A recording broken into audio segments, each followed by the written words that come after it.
어서 오세요. 성공 마감 전략 2부의 시간으로 넘어왔습니다. 자, 오늘 시장은 오전 시작할 때와 끝나갈 때의 분위기가 많이 다릅니다.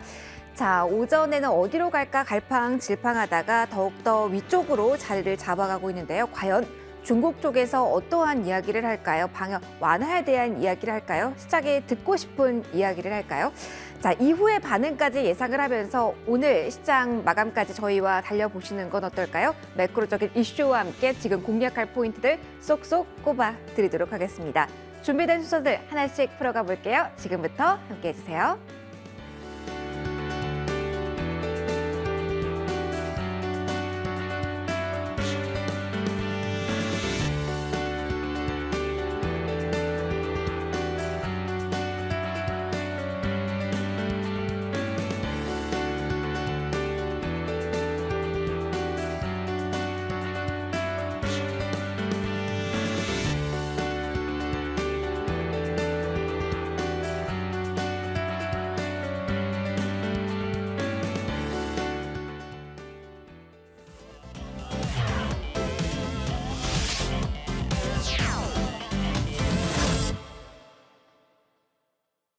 네, 오늘장 랭킹 5 시간입니다. 증권맨이 꼽고 있는 핫한 키워드 지금부터 정리 들어가도록 할게요. YG 경제연구소 차용주 소장과 지금부터 이 시간 함께 꾸려가겠습니다. 소장님 어서 오십시오. 예, 안녕하십니까. 안녕하십니까.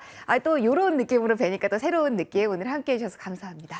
제가 요즘 살이 많이 빠지고 있는데요. 네. 서서 방송하면 더 빠질 것 같아요. 아유, 그러면은 또 이 좋은 느낌으로다가 네. 출발을 해보도록 하겠습니다.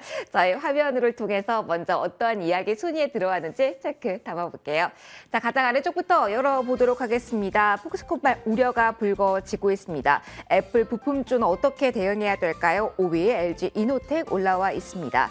자, 어제 응원하신 분들 지금 마음 많이 쓰리실 것 같은데요. 관련주 보유하고 계신 분들 고민도 깊어질 것 같습니다. 월드컵 특수 관련주 올라와 있습니다. 한국형 나사 설립 기대감 솔솔 오르는 자리입니다. 방산 관련해서 뉴스도 나오고 있는데요. 방산과 우주항공주 세 번째 자리하고 있습니다. 화물연대 파업 이슈 계속 이어지고 있습니다. 정부와 줄다리기가 더욱더 심화되는 이 구간에서 관련주 영향 어떻게 예측할 수 있을까요? 2위 체크해 보셨고요. 오늘 가장 강한 쪽입니다. 항공주입니다. 대한항공 아시아나 합병 속도를 내고 있다는 소식에 반응 나오는데요. 어떻게 시장과 함께 호흡해야 될까요? 이따가 이야기해 보도록 하겠습니다.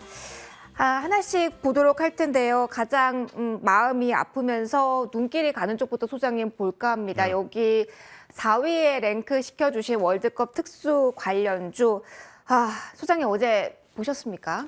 뭐 직접 보진 못했고요. 네. 근데 뭐 상당히 선전했는데, 그러니까 뭐 제가 안 본 이유 중에 하나도, 못 본 이유 중에 하나도 이거는 당연히 따고 들어가는 점수인데 내가 이제 네, 에너지는 여기에 있지 않겠다. 내가 이제 내 힘을 안 모아도 이게 지금 당연시 되는 거라고 생각했기 때문에 제가 이제 다른 급한 일이 좀 생겨가지고 네네. 그걸 하느라고 이제 보지는 못했는데 의외의 결과가 나타났다라는 좀 심정인 것 같아요. 뭐 우리가 특히 축구 같은 경우는 이제 열심히 모든 것들이 그렇지만 뭐 노력을 열심히 하는 것도 있지만 결과가 이런 어떤 글로벌 스포츠 경기는 딱 결과가 중요하잖아요. 그렇죠. 결과가 이렇게 나타났다는 면에서는 상당히 안타깝고 여기서 이제 뭐 소위 여담으로 얘기하면 우리가 주식 투자도 잘 벌려고 들어오시지 깨지려고 들어오시는 분은 없잖아요. 근데 그렇죠. 항상 깨지는 경우도 있다라는 것들, 의외의 경우는 항상 있다라는 게 이게 어떻게 보면 우리가 살아가는 인생 하나의 모습이 아닐까 그런 맞아요. 모습도 있습니다. 근데 지금 소장님이 말해준 부분에서 힌트가 많은 분들이 그래 가나전은 아마 갈 거야. 16강 기대 피어날 거야. 그렇기 때문에 네. 치맥주 월드컵 특수 더 갈 거야. 이런 심정과 함께 승패를 뭔가 확정 지은 그 마음으로 매수를 사전에 들어가셨을 텐데 네. 오늘 반응은 그래서 매우 당황스러우실 것 같거든요. 그래서 궁금해요. 치맥주를 포함해서 이 소비와 관련된 종목을 지금 들고 계신 분들은 어떤 대응을 하시면 그래도 조금 손실을 만회하고 조금 더 나은 선택지를 택할 수 있을까요? 냉정해지셔야 됩니다. 지금 이제 우리가 이런 것들은 테마주죠. 만약에 월드컵 우리가 이제 계속해서 이겨서 16강을 가고 정말 월드컵 우승을 했을 가능성도 배제할 수 없어요. 우리가 뭐 다 바라는 바죠. 모든 전 국민이 바라는 바인데 그렇다고 해서 이 관련 주식들이 그러면 어디까지 갈까요? 하늘 높을 줄 모르고 치솟을 수 있을까요? 그건 분명 아닙니다. 더군다나 그렇게 된다면 매출이 좀 늘어나긴 하겠죠. 저도 이제 지인들이나 뭐 SNS를 보게 된다면 첫 번째 때는 뭐 우리가 이제 SNS 돌아다니는 거 있잖아요. 그 치킨집에서 영수증 쏟아진 거 막 사진 돌아다니고 있잖아요. 그럴 정도로 했지만 이게 단발성이라는 거죠. 아무리 경기가 많다 하더라도 1년 12달 이렇게 경기하는 것도 아니기 때문에 그러니까 많은 분들이 다 아셨을 거예요. 이것 때문에 관련 주식들의 매출과 영업이익이 늘어날 것이다라고 보시는 분들은 아마 거의 없었을 거예요. 단지 이거에 기대서 이 관련주들이 움직이지 않을까라는 기대감이었었죠. 네. 그렇지만 주식이라는 게 그렇죠. 그 기대감이 생각보다 빠르게 식었을 수도 있고 빠르게 이렇게 남보다 발빠르게 행동하는 경우도 있어요. 지금 모 드라마가 굉장히 인기를 끌고 있습니다. 주가는 이미 내렸죠. 드라마가 특히 이번 주말에 시청률이 더 높았던 걸로 알고 있는데 그래서 많은 분들이 월요일 주가가 올라가는 거 아니야? 라고 했는데 월요일, 화요일 주가가 오히려 빠지죠. 그렇기 때문에 이건 테마주입니다. 테마주가 꺾인 상태에서 야 그래도 우리가 16강을 가기 위해서 셈법을 해보면 어디를 이기다 보면 이 관련주들이 다시 올라가지 않을까? 글쎄요. 저는 뭐 그럴 가능성을 배제할 수는 없습니다. 주식이기 때문에. 하지만 테마가 식는 순간 급격하게 밀릴 수밖에 없고요. 그렇지 않으면 그렇게 했을 때 여러분들이 이것에 대한 어떤 생각을 냉정하게 하지 않는 이상은 영원히 그 주가가 안 올 수도 있다.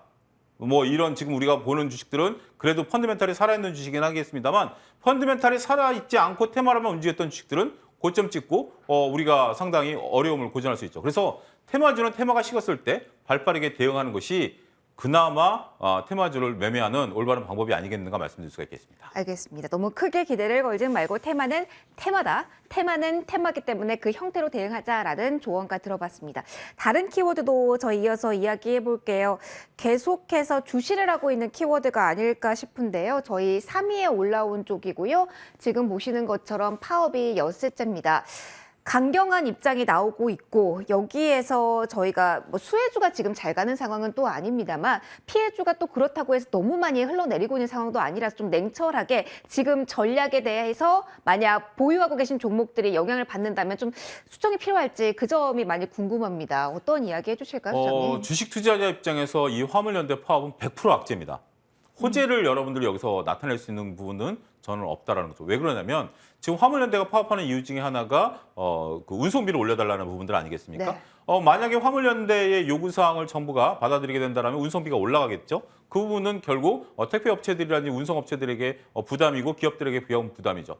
정부가 지금 강경책을 해서 만약에 이것을 힘으로 눌러내리게 된다면 뭐 지금 이제 이 사태는 일단락될 가능성이 있습니다만 또 장기화될 가능성이 있죠. 그러면 일단 지금 현재 당장 우리가 보여주듯이 일부 지역에서는 뭐 주유소에 기름이 없다라는 등 그다음에 그 공장을 짓는 데 있어서 원자재가 없다라는 등 이런 부분. 이게 장기화된다면 이 또한 피해가 상당히 막대할 수 있습니다. 우리가 지난 6월 달에 정부 통계로는 1조 6천억의 산업의 피해가 있었다라는 공식적인 발표가 있었거든요. 그런데 그렇기 때문에 이거는 어떤 방식으로든지 타결이 일어나게 된다라면 각각 기업에 따라서 악재가 어떻게 반영된다라는 거죠. 만약에 이게 장기화된다라면 산업 전반의 악재고요. 그렇지 않고 이게 지금 뭐 협의를 통해서 협의라는 것은 지금 화물연대가 파업한 입장에서 본다라면 다시 제자리로 우리가 없었던 일을 하자라고 할 수는 없겠죠. 어느 정도 그 임금은 그 운송료를 올려줄 수밖에 없겠죠. 그러면 지금 우리가 관련주라고 볼 수 있는 운송 관련 기업들 입장에서는 네. 비용 부담이 늘어날 수밖에 없는 거예요. 그래서 이 사태는 지금 어디가 어떻게 해결되느냐에 따라서 기업의 호재로 작용할 수 있는 부분들은 저는 없다.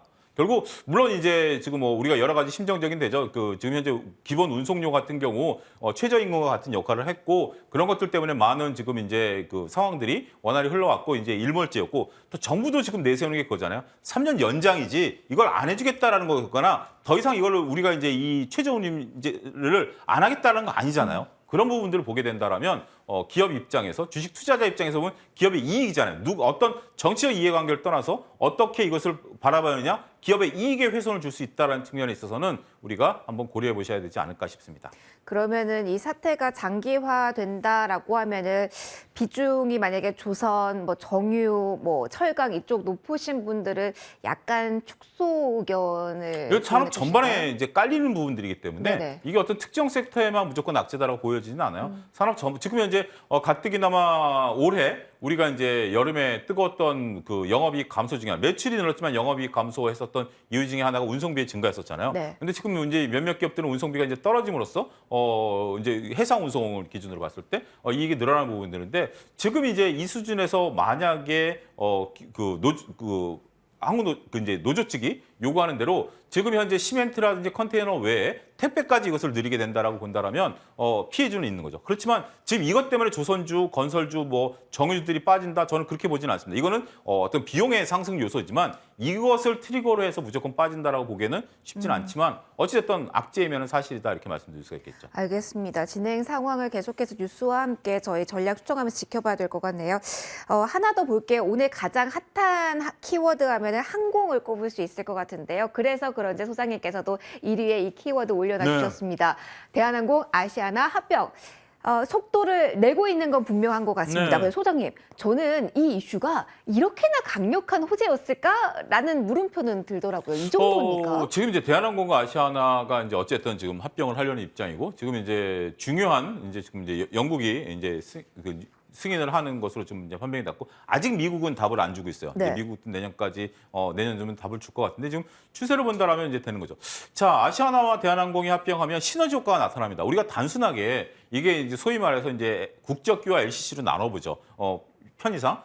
그래서 이제 국적기끼리 합치는데 무슨냐라는 건데 대한항공 같은 경우는 이제 아무래도 진짜 그야말로 국적기죠. 우리 네. 태극마크를 달고 다니니까 전 세계를 다 커버를 합니다. 아시아나는 후발주자였기 때문에 아시아나가 주력인 것은 동남아 중국 시장이에요.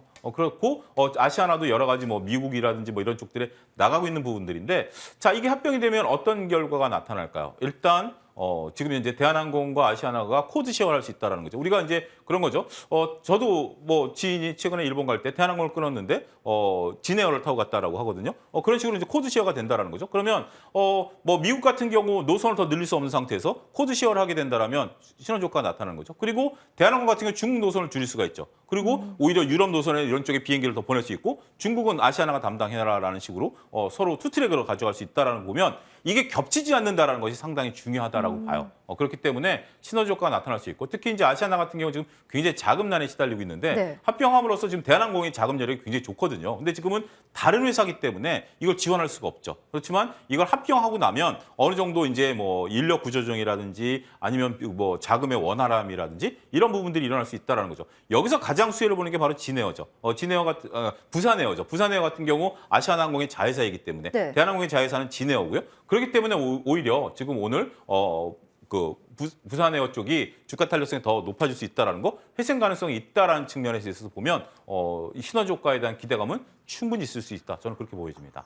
그러면 근데 사실은 노선에 대한 이야기를 해주셔서 이 부분이 궁금해요. 그러면 또다시 독점에 대한 이야기가 또 리스크로 나올 수 있는 그거를 이제 가능성은 선진국들이 없을까요? 들고 일어나는 거죠. 독점에 대한 부분들이 있는데 그건 어쨌든 뭐 한국 사람이 갖고 있는 특징이고요. 이거를 뭐 원래 이제 그 아시아나 항공이 지금 이제 우리가 이 국적기 시장에 뛰어들고 있었던 게 독점에 대한 것들을 논리적인 근거를 가지고 뛰어들었던 거거든요. 근데 이제 합병이 되고 나면 어쨌든 그쪽 시장이고 LCC는 또 LCC 나름대로 지금 많은 지금 뭐 노선들을 넓혀가고 있고 대형화하는 추세이기 때문에 우리는 이제 이것만 집중해서 보자고요. 이게 뭐 독과점이라든지 이런 거 전부 다 알고도 승인을 해준 부분들이기 때문에 노선을 효율화할 수 있다라는 측면에 있어서 보면 특히 다행스럽게도 이제 아시아나 같은 경우는 중국 시장에 진출을 했었다라는 거죠. 중국에서 어떤 역할을 했냐면 지금 이제 인천공항이 굉장히 그 아시아나항공을 붐을 일으키겠다는 하나의 계획인데 중국은 땅이 넓잖아요. 네. 근데 땅이 넓은데 거기서 이제 예를 들어서 LA를 간다라고 하면 각각 LA를 띄우는 게 좋을까요? 한 군데 모아서 띄우는 게 좋을까요? 모아서 띄우는 모아서 띄우는 거죠. 그걸 아시아나가 했었어요. 아시아나가 중국 각 지역에서 인천공항을 모아서 인천공항에서 사람들을 태워가지고 한꺼번에 가는 거예요. 우리가 안타깝게도 그 미국에서 그 아시아나 항공이 이제 꼬리가 딱 치면서 인명 피해가 났는데 그때 이제 중국 유학생들 인명 피해가 난 거 아니겠습니까? 그렇듯이 그걸 이제 중국이 우리를 잡기 위해서 북경에다가 지금 공항을 6개를 짓고 거기서 이제 가자라는 거예요. 그래서 인천공항 허브 역할이 굉장히 중요한 거거든요. 그런 역할을 하는 아시아나항공이 대한항공과 겹치지 않는 부분들에 대해서는 저는 기대가 더군다나 지금 시점이 절묘한 게 우리가 리오프닝 관련주들이 1년 내내 기대감을 갖고 리오프닝 얘기했잖아요. 근데 지금 리오프닝 관련주 실적이 찍히잖아요. 오늘 강원랜드 같은 경우 주가가 움직이는 걸 보면 실적이 찍혀서 움직이는 거죠. 파라다이스 실적이 찍혀서 움직이는 거고 호텔 신라도 실적이 찍히잖아요. 지금 비행기 같은 경우 실적이 찍히고 있거든요. 네. 그런 부분들에 있어서 이런 승인이 났다라는 것은 저는 새로운 트리거가 되지 않을까 싶습니다. 그러면은 LCC 쪽에 대해서는 지금은 조금 다른 시선을 가져도 될까요? 이제는 뭐 합병의 수혜주란 말도 있고 네. 거기에다가 지금 리오프닝 분위기가 나쁘지 않으니까 실적에 대한 턴어라운드 기대감이 불거지면서 LCC에 다시 공략 포인트 왔다라고 보는 건 좀 LCC는 어이가 있을까요? 조금 저는 6개월 정도 더 보셔야 된다고 보인다. 이제 제주항공이 일본 노선을 재개했다라고 하네요. 제주항공 같은 경우 이번 달에 2천억 유상증자해서 결국 이제 어려움을 끌고 왔어요. 어려움을 끌고 왔는데 LCC 같은 경우 이제 국내 노선 같은 경우 제주 노선은 이렇게 꽉 차 있는 상태죠. 근데 거듭 제가 이 머니투데이에서 말씀드리지만 국내 노선에서 그 항공사들이 이익을 보진 못해요. 국내 노선은 그냥 서비스에, 그러니까 예를 드는 거죠. 1시간 가는 노선에 상해와 오사카가 있거든요. 네. 거기는 요금이 2~3배 비쌉니다. 근데 거기서는 수익이 나지만 제주는 그냥 항공사들 입장에서 보면 그냥 돌리는 거예요. 운영비 정도 나오는 수준이에요. 그래서 이제 이들이 결국 이제 해외로 나가야 되는 거죠. 근데 지금 해외가 열린 곳은 안타깝게도 지금 일본과 대만밖에 안 열렸어요. 홍콩도 지금 4번 PCR 검사해야 되고 중국이 안 열렸기 때문에 네. 더군다나 이제 베트남 같은 경우 이제 몇 가지 수치인데 이게 한 6개월 정도 되면 조금 열리기 시작한다라면 그래야 LCC들이 이제 수익이 나기 시작하는 거죠. 따라서 LCC 같은 경우는 저는 관심 있게는 보고 있는데 지금 이제 제가 이제 관심 있게 보는 이유 중에 하나가 그 사이 변이 바이러스가 한번 더 터지면 이거는 이제 굉장히 자금 압박을 받아서 굉장히 어려워지는데 네. 그렇지 않다라면 한 6개월 뒤에는 결국 노선들이 정상화된다라면 LCC들이 바닥을 찍고 올라갈 가능성은 열려 있다. 결국 LCC들이 지금 대형화하는 이유가 LCC가 지금 싱가포르까지 가잖아요. 6시간을 날아가잖아요. 그렇게 해야 수익이 많이 난다라는 점. 그 점에 참고를 하셔야 되지 않을까 싶습니다. 항공주의 뉴스와 관련해서 어떤 변화가 나오는지도 네. 계속 살펴볼 필요는 있을 것 같습니다. 자, 오늘 여러 가지 키워드 봤습니다. 이 안에서 이제 원픽 꼽아서 종목에 대한 이야기 좀 한 걸음 들어가서 해볼게요. 저희 소장이 오늘 많은 이야기를 네. 해봤거든요. 이 중에서 지금 가장 공략 포인트를 가지고 이야기할 종목이 있으신지 원픽 공개해 주실까요? 저는 대한항공을 좀 관심 있게 보셔야 될 것 같아요. 대한항공을요? 대한항공 같은 경우 네. 지금 이제 우리가 이제 코로나 이전에 대비해서 얼마만큼 개선됐느냐라고 봤을 때 2분기 실적 나왔을 때 코로나 대비해서 40% 정도 여객이 늘어났다라는 거예요. 지금 여객이 몇 프로냐면 거의 70% 가까이 여객이 올라왔어요. 그런 상태고 이 지금 올라오지 못한 이유 중에 하나가 대한항공이 비행기를 많이 띄우진 않아요. 예를 들면 뭐 LA 노선 같은 경우 일주일에 6번 가는 거를 지금 6번 안 갈걸요? 그렇지만 이제 꽉꽉 채워 가는 거죠. 네. 우리가 만약에 LA 출장을 간다거나 여행을 간다라고 한다면 거기에 맞춰서 가는 거죠. 옛날에는 비행기 시간을 골라서 갔었는데 지금은 이제 거의 맞춰서 가다 보니까 비행기가 꽉꽉 채워 가다 보니까 굉장히 그 항공사 입장에서는 효율이 좋은 거예요.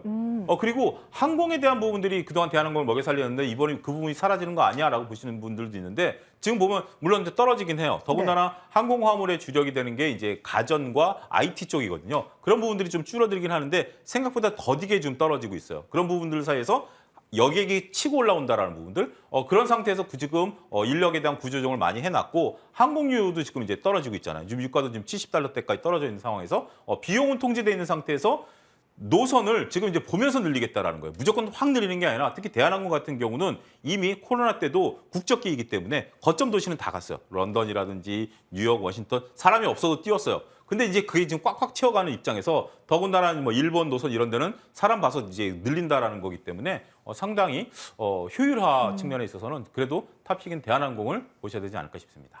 네, 오늘 아무래도 이슈화된 종목이니까 많이 관심 있으실 것 같아요. 가격 전략 좀 여쭤볼게요.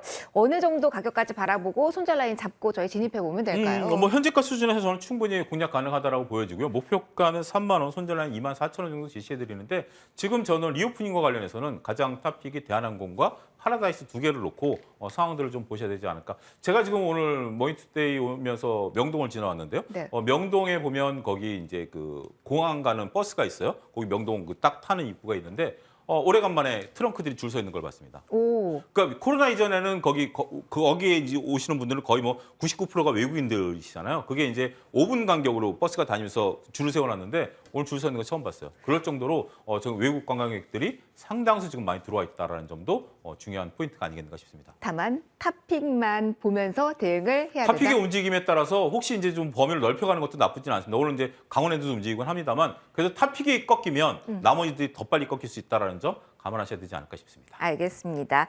자, 오늘 여기서 마무리 짓도록 할게요. 지금까지 YG 경제연구소 차영조 소장과 랭킹 5 시간 진행해봤습니다. 소장님 고맙습니다. 감사합니다.